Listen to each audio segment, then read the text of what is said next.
বন্ধুসকল, আজি আমি আলোচনা কৰিম তিনচুকীয়া জিলাৰ উপায়ুক্ত কাৰ্যালয়ত খালী হোৱা 6টা পদৰ ওপৰত। জুনিয়ৰ এছিষ্টেণ্টৰ 6টা পদ খালী হৈছে আৰু তাত আপোনালোকে কোনো ধৰণৰ ইণ্টাৰভিউ দিব নালাগে, অকল ৰিটেন টেষ্ট হ'ব। গতিকে ই এটা সুবৰ্ণ সুযোগ।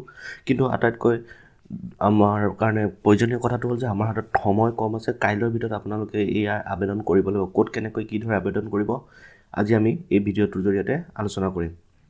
বন্ধুসকল, উপায়ুক্ত কাৰ্যালয় তিনচুকীয়াত ইতিমধ্যে 6টা পদ খালী হৈছে, যিটো কনিষ্ঠ সহায়িকা বা জুনিয়ৰ এছিষ্টেণ্ট বুলি ক'ব পাৰি।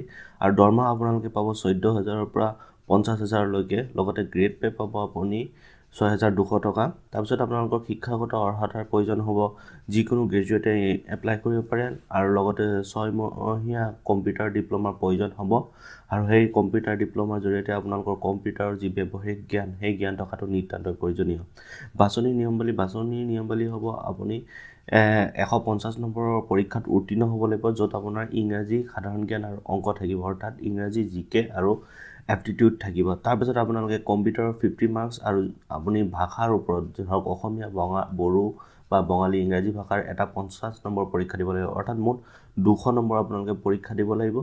গতিকে আৰু লগতে কম্পিউটাৰ প্ৰেক্টিকেল পৰীক্ষা এটা হ'ব। কিন্তু আটাইতকৈ ভাল কথা হ'ল যে ইণ্টাৰভিউ নহয়, ইয়াত ইণ্টাৰভিউ নহ'ব কোনো ধৰণৰ। গতিকে ই এক সুবৰ্ণ সুযোগ বুলি ভাবোঁ।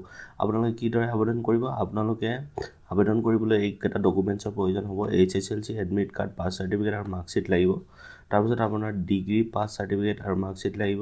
তাৰপিছত এমপ্লয়মেণ্ট এক্সচেঞ্জৰ ৰেজিষ্ট্ৰেশ্যন চাৰ্টিফিকেট লাগিব। কাষ্ট চাৰ্টিফিকেট লাগিব যদি আপুনি ৰিজাৰ্ভেশ্যনত এপ্লাই কৰি আছে, আৰু জেনেৰেল হ'লে নালাগে। তাৰপিছত 3 কপি পাছপৰ্ট কপি ফটো লাগিব। তাৰপিছত আপোনাৰ কম্পিউটাৰৰ যি ডিপ্ল'মা চাৰ্টিফিকেট আছে সেইটো লাগিব। আৰু আপোনাৰ যি ঠিকনা আছে, সেই ঠিকনাৰ এটা এনভেলপত লিখি আপুনি 5 টকীয়া ষ্টাম্প এটা কিনি পেলাই সেই এনভেলপৰ ভিতৰত ভৰাই পেলাই আপুনি জমা দিব লাগিব। লগতে আপোনাৰ কাৰণে এটা ষ্টেণ্ডাৰ্ড, যিটো আমাৰ আছাম গভৰ্ণমেণ্টৰ যিটো ষ্টেণ্ডাৰ্ড ফৰ্ম আছে, সেই ফৰ্মখন ফিল আপ কৰিব লাগিব। এই ফৰ্মৰ লিংকটো মই ডেছক্ৰিপশ্যনত দি আছোঁ। আপুনি ডেছক্ৰিপশ্যনৰ লিংকটো ক্লিক কৰিলে আমাৰ এই ৱেবছাইটটোত আহি পাব, আৰু এই ৱেবছাইটটো আহি পোৱাৰ লগে লগে আপোনালোকে ইয়াত সকলোবোৰ পঢ়িব পাৰিব। তাৰপিছত আমাৰ যিটো ফৰ্ম আছে, সেই ফৰ্মটো আপোনালোকে ডাউনলোড কৰি ল'ব পাৰিব ইয়াত ক্লিক কৰি। গতিকে বন্ধুসকল, আশা কৰোঁ ভিডিঅ'টো চাই ভাল পালে। যদি ভাল পালে লাইক কৰি শ্বেয়াৰ কৰিব নাপাহৰিব, লগতে আমাৰ চেনেলটো ছাবস্ক্ৰাইব কৰিব নাপাহৰিব। ধন্যবাদ।